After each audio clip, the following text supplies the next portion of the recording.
So, today and in the next couple of lessons, we're going to talk about ReactQuery.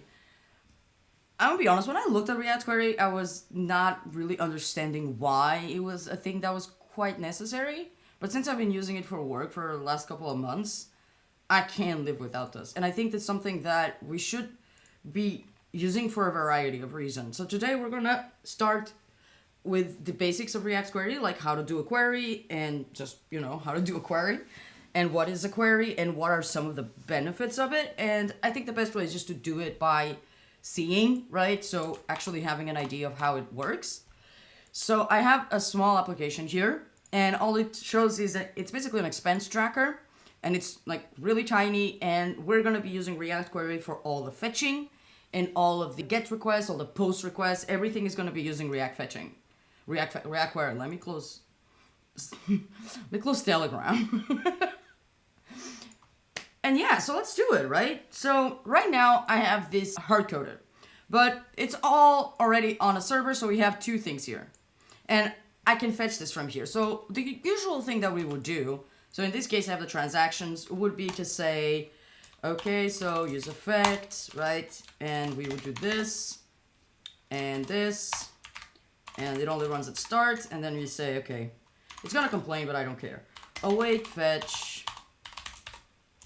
then this URL, let me just create a constant really fast. So source, new file, constants.js. That's not JS, but we'll get there. Okay, constants.js, and pass this to the constants. Otherwise, I'm gonna have to keep typing this, and I'm not gonna remember.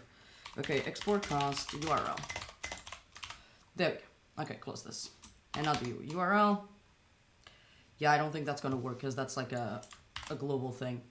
Okay. API URL. Beautiful. Okay, so API URL. Computer says no. I'll get it in a bit.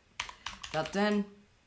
I usually do a .then and then do rsp.json, just because I find it easier than thinking of another constant name.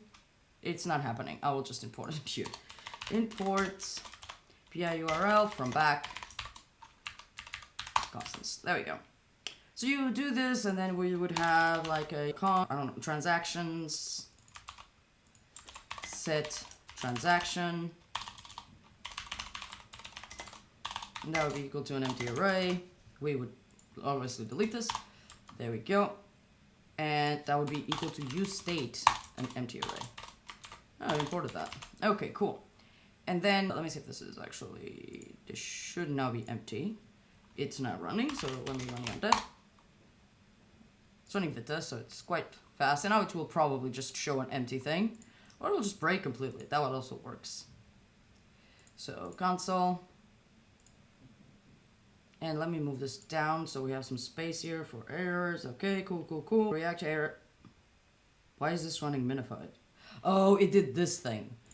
I don't understand. Sometimes it imports like use effect from something like the React production version, and I don't really understand that.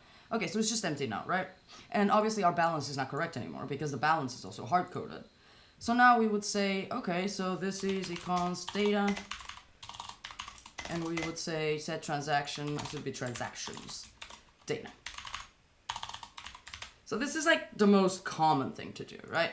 So let's just copy this, because this is the actual code that fetches things. So let's paste it here, and let's delete the rest. Okay, so if I want to start using ReactQuery, first thing that I need to do, oh, really? It starts with the overview. No, installation. First thing we need to do is create a query provider. So we need to come to our main.js, in this case, delete this, and import the query client provider. And we also need to create a new query client. So import query client. I don't need that because I can just import from the other thing. Okay, const client equals new query client. It's not here, query client. There we go. And then we pass the client as a client here. And now we're ready to use it. Okay, so the name that it calls for fetching something is a query. So we can call useQuery. Okay, so I'm gonna say const And I'm just gonna call it lol because we're just gonna console.log it, right? And I'm gonna say use query. And the first parameter is a name. So what are you gonna call this? And this is a name for their own cache. So that then if you call the same thing, like the same key, which is what it's called, it will not fetch it again, right? It will just use that name. So it's like a query name. So let's call it transactions. And then we pass the function itself. So in the query function. So in this case, our query function is this. We don't need the await. We just need to pass this and delete this data thing. Okay, so now we should actually be fetching sync. So if I console.log lol, now look at the info. You can see that I have a bunch of information here. So we get a data which is still undefined, but we also get an is loading, for example, and all of this really good stuff, sorry. So I have an is error, all of this stuff. So let's construct this, and I'm gonna call data and is loading. And let me console.log these two things. I don't need to console.log this. I do. Let's console.log. That's how you code, right? You console.log everything. And let's reload this page. And you get undefined true because it breaks in here. So if I remove this and reload this page, you can see that now you get undefined true, but then you get the array and false. Okay, cool. So let's just rename these two transactions. And now you will still break, and mostly because transactions will be undefined at the start. And you will try to map over something that is undefined. Exactly. So now we can just do transactions and transactions.map. And as you can see, that looks pretty much the same idea. So if you want to add an is loading or anything, you can also do that. You can also pass an initial data. So if you want to pass initial data, you can pass options here. And initial data could be this. So then in that case, it would actually never break because it starts with an empty array. So that's also something that you can do. But now as you can see, all our stats are screwed up. Like they're not correct. We also don't need this use effect anymore. And we should fix that because our balance is clearly not that. Like we just spent 12 euros on dinner, but we got our salary, so it shouldn't be 20, right? It doesn't make sense.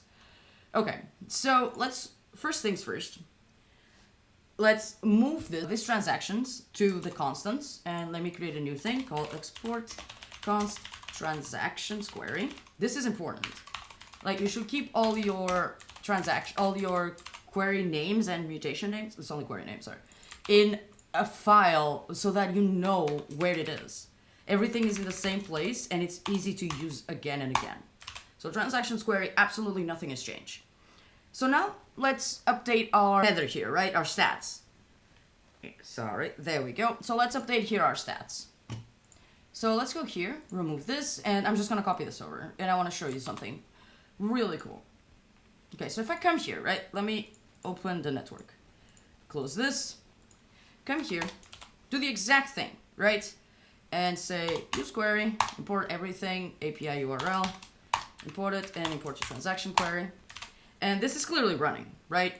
This is I will just console.log to make sure that it tries to run that. And now if I delete everything, I wish I could pull this up. Somebody, like seriously. And I do this, you can see that there's only one request to the box. All of the other ones are like CSS things from all of my goddamn extensions. But there's only, whoa, that was weird. Okay, close. We're working with a very limited space here. Reload the page again. There's only one request. And that's the beauty of it. Because it already knows, okay, you already did this request, right? You don't need to do it again. Cool. So we have this. So now we need to say like, okay, what is our balance and everything like that, right? And this actually means that we have to make a little reduce, right? We have to make a little reduce in here. Okay, so what I'm gonna do is, first of all, create a state for the stats. So const stats and set stats. This will come into it will make more sense in a bit. And it's gonna be state, and it's just gonna be, I'm gonna pass an object that has expenses 0, it has balance 0. This is just the default, right? Balance 0, and then we also have income 0. Okay, cool. Cool. So the first thing we need to do is go use effect here. So let's, use effect. See, it imports it defaultly from that. I don't understand that. Okay, use effect. And it still did it. Oh my god. It will give me a minified error because it's like, what are you doing? It's actually importing both of them from here. Okay, done. Yeah. Okay. And we need to check if there are transactions. So if transactions.length. Very careful to not misspell length. Okay, cool. And now we also need to put transactions in here. So let's go over each transaction. So if I open this, right? And let me make this bigger. You can see that it has an ID, an amount, and that's pretty like the description, and that's about it, right? So one thing that we can do is check, okay, if the amount is bigger than 0, then add it to the income. Okay, so let's create a reduce here and say transactions.reduce. Reduce, and then we get the ACC accumulator and the transaction itself. So transaction, and then we come here and we start with the empty. Oh, we don't have this as empty. Let me create a const for this, and this is going to be so const empty. I wish typing was easier. Empty stats, there we go. This is going to be empty stats here, and this is also going to be empty stats. Okay, so now one thing that we can do is say if transaction that amount is bigger than 0, what we can do is add that to the income. So we go ACC, that income is plus equals, transaction that amount.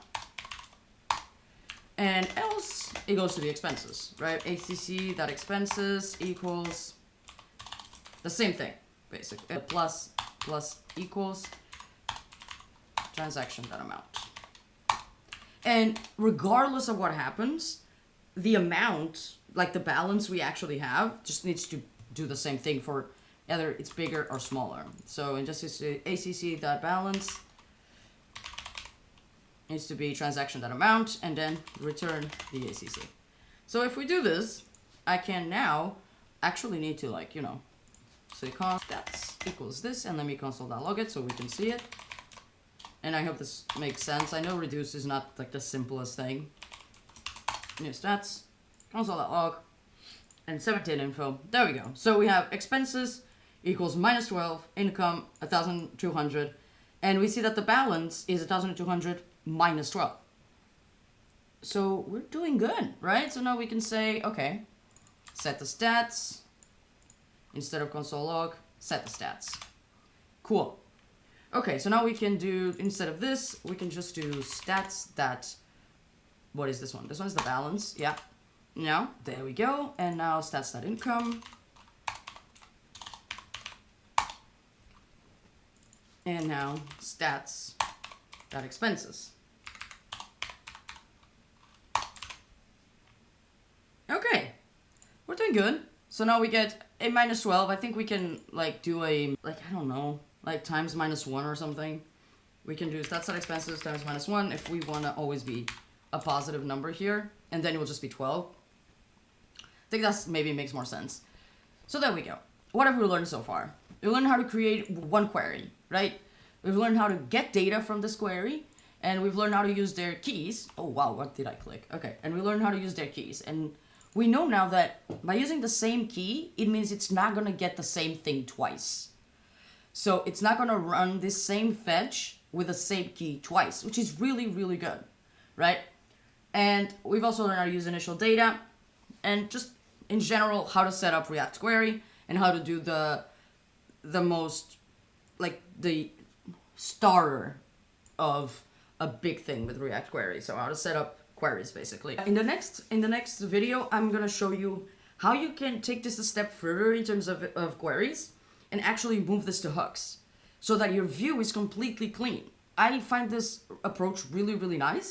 It's the one we use at work as well, and I find this really, really nice approach to have your views being clean and have everything in queries.